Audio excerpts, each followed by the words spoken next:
Hi, I'm Bruce. If you didn't already know that, you're not the target demographic for this channel. It's really only here to keep friends and family updated with what I'm doing in my retirement here in Indonesia.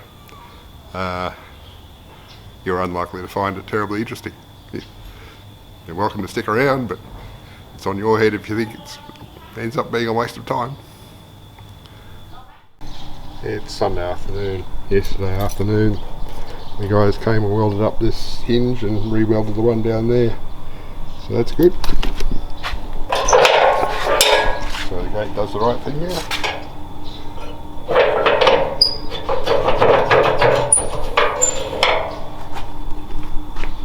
And the full crew was here looking at the genset. So it was Azra and Dadang and Johnny and his offsider. Lowered the level, but of course it was already sort of hydro locked, or anyway it was locked, so I said that we'd have to do it this afternoon to try and start it. So let's see what happens.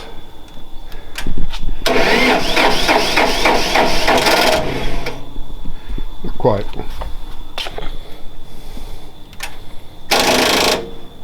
Nope, okay, try again tomorrow I guess. And while we were in there looking at that stuff yesterday, tried to open this gate here, and these hinges on this side here were pretty much seized up too, like the ones at the front that had caused that gate to break off its hinge. So Johnny and his offsider started oiling those, and they said, hang on, I've got grease nipples and a tap and die set. So we installed grease nipples and pumped those full of grease. So that might be a bit better than just putting some oil in there. Well, the oil level is reduced to within acceptable limits, but it still doesn't want to start, and just goes click click click click after a short try. So that would kind of indicate that maybe the battery is an issue. And when I think about it, this thing is probably, well, it's more than 3 years old, so it's conceivable the battery might have aged out. I have a battery tester. Let's see if I can figure out how to work it. And the answer is the battery tester seems to have died too. Over at the house I actually have a 12 volt motorcycle battery, which I'll put on the charger for a while, and then I'll bring it out and use the jumper cables to jumper between them. That might give it enough extra boost to start. If it does, we'll know it's definitely a battery replacement required. Well, here's the battery charging up on the charger. I'll come over this afternoon and take it out and use my jumper cables with that. It's only a small battery, but it might add enough extra oomph to turn the thing over a bit more. I have that because this Genset uses the same battery for its electric start, and I ordered one through Lizu, and for a little while there I got a few orders doubled up. I didn't really need 2 batteries, but I've had a use for it. And it looks like this old weather station, base station, that I've just been using as a secondary has finally gone bad. So that's probably, could be as much as 10 years old. So I won't fuss about that one too much. What I can do is, here's the one that came with the current weather station. So I might just pull that out and plug it in and see what happens. Well, that's immediately found the weather station. Focus, come on, focus. But it's complaining it doesn't have the Wi-Fi connected. Not sure whether I want to do that or not. Maybe some other time.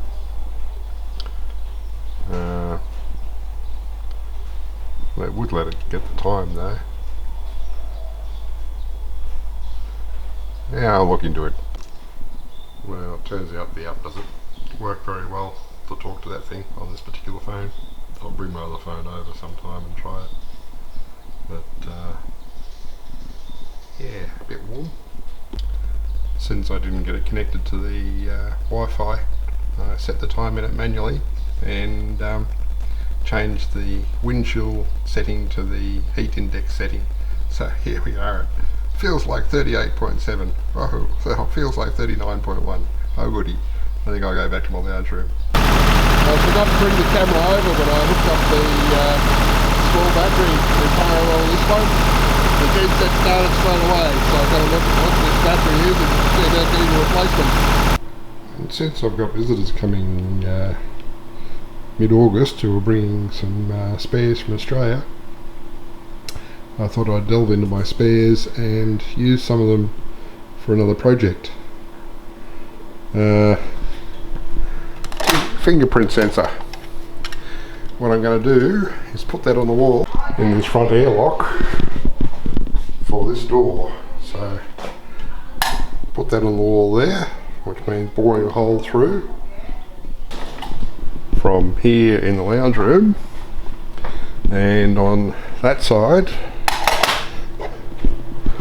I'll have a little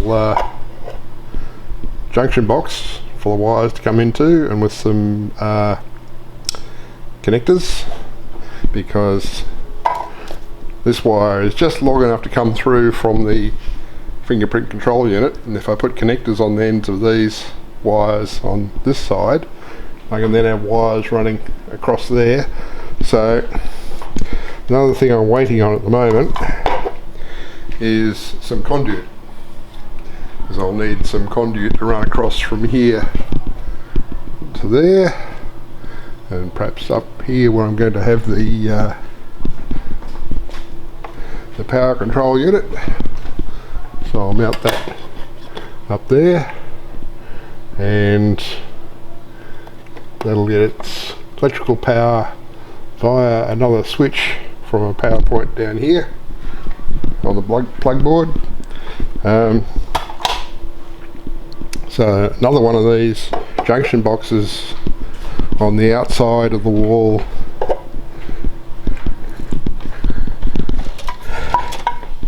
has to be sort of on the inside of that door that's going to be locked. So I'm going to put it on the wall there with a button on it. So you press the button to release that door, which means drilling a hole through here, coming out in this gap back here. So I have to angle it a little bit, and that'll have wires, just a momentary contact switch, wires running up and across and down across to this junction box, where I have to I have to connect those two wires to the ground and yellow wire for there. Then the other thing I have is this dirty great big magnetic lock,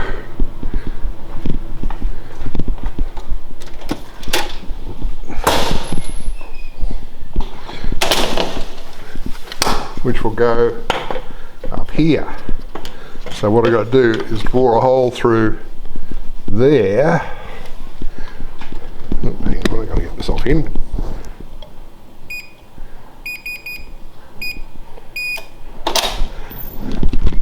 Bore through to up here, and then the wires go across to here to connectors on this. So I have this wire which I can use for getting power from the power supply control unit across to here to feed the red and black wires for the fingerprint control unit, and I need a wire coming back from the blue, I think it is, to the push button on here, and some wires from the ground and NC pins on here to this thing. I think I need some slightly heavier cable than this one, which I'm waiting on, but or I can find some, I'm sure. But what I've got to do is figure out, well, I've got to bore the 3 holes. They're coming out here, coming out up there. So I have bought a longer drill for that because the walls are just at that thickness where the standard 150mm ones wouldn't reach. So I got a 350mm, that's definitely guaranteed to reach.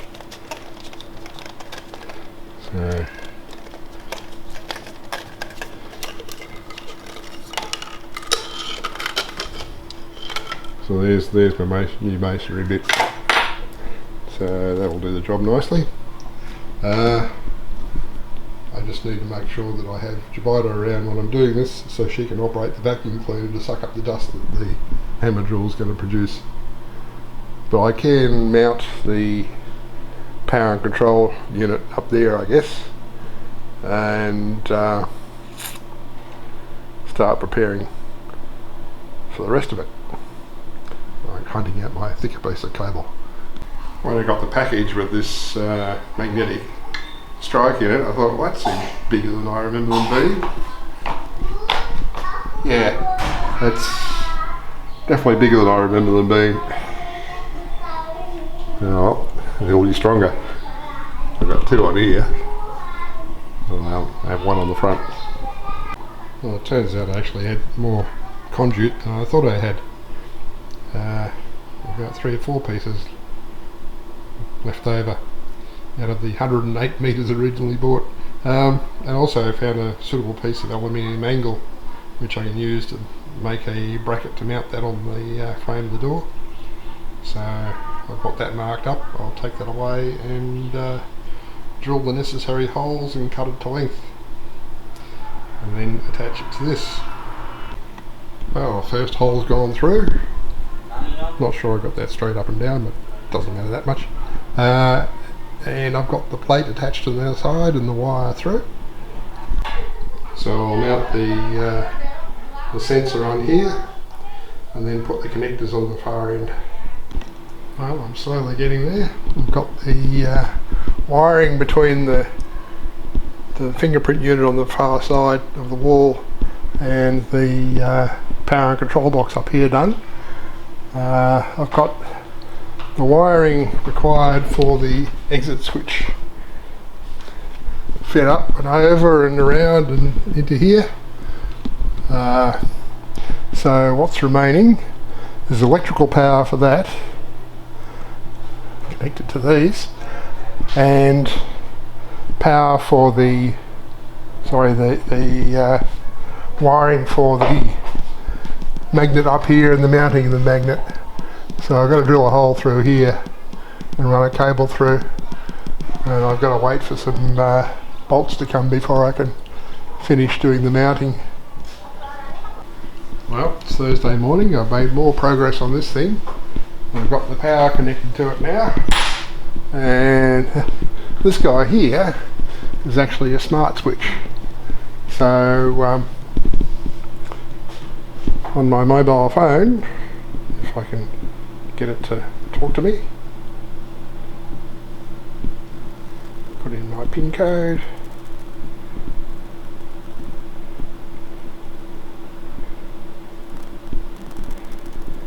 Okay, so on my smartphone I now have Smart Home.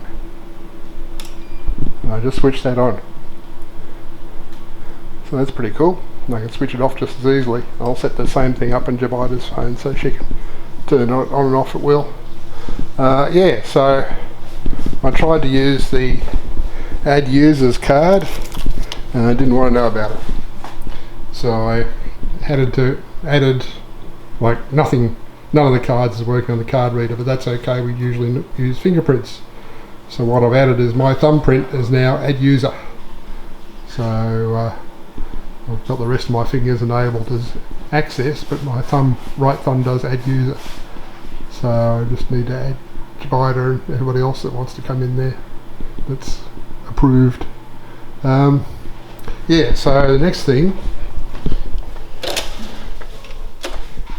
is this guy, this magnet. Now I connected the power up to that, and I just tried it on the your door there, and it doesn't stick as well as it should. So what I've got to do is attach this armature. So I've got my template up there, and I've got to go and drill holes so I can mount that up there, which means now my bracket for mounting this thing has to have a standoff of that amount of thickness as well. So this thing needs to sit out sort of that thickness from this. So I might just measure that and see what's involved. Yeah, but making progress. Still can't finish it until I get the bolts that can bolt that to this, or whatever bracket I make for that. Well, that's mostly done now. That's powered on, and we now have a lock that's powered on, and can't open the door. That's good for 600 pounds, that magnet apparently. So all we're lacking now is an exit button. In order to get out, I got to turn it off. Myself and Jabita are programmed in to enter via the fingerprint scanner in there. So bring on the exit button. I'm a great fan of these fingerprint sensor lock thingies. This was the first one I put in. I had the kit, and we had some contractors here doing some other work, and they had a look at it and said, oh, we'll take that away to our people in Serang and we'll get it all figured out. We can install that for you. Weeks later, they come back with the stuff and said, no, we can't figure it out. And I thought, okay, it's down to me then, no problem. So I drew this off a diagram. There it is. The kit, well, I installed all of it. I didn't really need to install all of it because it's actually got a wireless switch thing in here operated by a key fob type thing. Didn't need to use that, but I used it all. So that actually lives in this little box here, which has got the exit button on it, which is also not needed because I got this nice handle here, which is very nice. The button lets you have it so that currently it opens from the inside. The outside is locked and doesn't unlock when I do this. If I do a quarter turn here, when I do that, it pops out. Now the outside is unlocked also. So normal position is like that. So that's really good. Yeah, so I figured out the wiring, which this this diagram makes it look bloody hard, but it's not really. There's only 5 wires needed from the fingerprint sensor, which is this one. The common and ground, you connect those two together, so that's easy. That's purple and black. So they connect back to the ground on the power control box, which is to the right over there. The plus 12 volts from the power supply over here comes to plus 12 volts on the fingerprint sensor. So that leaves 2 wires on the fingerprint sensor that are required. One is from your push button. You just have to pull the yellow wire down to ground. So that's easily done. And the blue wire on the fingerprint sensor goes to the push input on the power and control unit. And then on the power control unit you have the output wires that go to whatever lock you're using. Originally this came with a fail-safe electric strike. So here's your electric strike. The fail-safe one, what it does is if the power goes off it's unlocked. But that means that actually there's power to it all the time normally, and the power is interrupted for it to unlock. The original one burnt out, so it just didn't work anymore. So that wasn't too good. And I thought, well, no, what we really want here is fail secure. So that is normally not powered and it's locked, and it applies power to it to unlock it. So all that required me to do was to change the wiring over here, change one wire from the normally closed to the normally open terminal. So that was the most complicated one, due to including the wireless fob switch. The next one I did was this one for the sliding door and the back airlock. So there's our exit button. That's the second exit button. The first one disintegrated when I had to take that off to change over the fingerprint unit out here, because the fingerprint unit, original one, failed. This one uses magnetic strikes. I put the first one on there and it wasn't gripping very strongly. So I thought, well, okay, well maybe I've got a defective strike. So I bought another one, the same, installed that, it worked exactly the same. I thought, aha, it's something I'm doing wrong. So I ended up installing them both and found that this one needed to be jacked at the back here with these washers to twist it just enough to get the alignment perfect. And now they both grip. So that was the second installation. The third installation was over here at the shed. Again, I've got the same handle, locked from the outside, unlocked from the inside, and it's all pretty much local. Again, I have an exit button on here, not really needed, given that you just operate the handle. So if I got really desperate, waiting for these buttons to come from, what's going on here? That's better. Yeah, so I've got two momentary contact buttons on order. If they took forever coming, I'd just pinch that one off there. Use that for the fourth installation. Friday morning, thought I'd finish the week with a summary of what's going on down here at the rice factory. More rice drying for a start. We've had a coat of paint. I wonder if it's heat-proof paint. It would need to be. On the sound, they're obviously processing rice. Vast amounts been removed from on that drying floor. So the window over there is running, and the screener and the rice polisher, so it's all flat out. So the window is blowing quite a mountain of husks out here, so that's going to have to be cleaned up soon, or it's going to be over the back fence again. And I'm seeing an RSJ here. I'm thinking that's likely going to be for a travelling crane, Yankee type crane, up here somewhere, so that we can use that for handling the rice. So I guess that's the state of play for this week. I'll go and put together my video, bits and pieces, and do an upload.